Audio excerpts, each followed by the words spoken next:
السلام علیکم، میں ہوں آپ کی خدمت میں عامل محمد فاروق علی۔ آج کا جو میرا موضوع ہے وہ ہے غصہ۔ غصے انسان کو تباہ و برباد کر دیتا ہے۔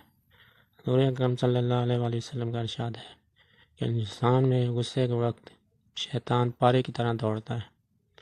اب پارے کو ادھر ادھر کر کے دیکھیں، وہ کتنی تیزی سے ادھر جائے گا، کبھی ادھر جائے گا، کبھی کہاں پہ ہوگا۔ تو غصے کا بڑا نقصان ہے۔ آپ یہ اپنی میں ختم کر دیں گے تو انشاءاللہ آپ کو ترقیاں ملیں گی، عزتیں ملیں گی، منزلیں ملیں گی۔ آپ جس کام میں بھی ہاتھ ڈال لیں گے، جو بھی کریں گے، انشاءاللہ مٹی سونا بن جائے گی ایک اس غصے کو ختم کرنے سے۔ لیکن وہ کہتے نہیں ہیں کہ اتنا میٹھا بھی نہ ہو کہ ہر کوئی کھا لے، اور اتنا کوڑا بھی نہ ہو کہ ہر کوئی تھوک دے۔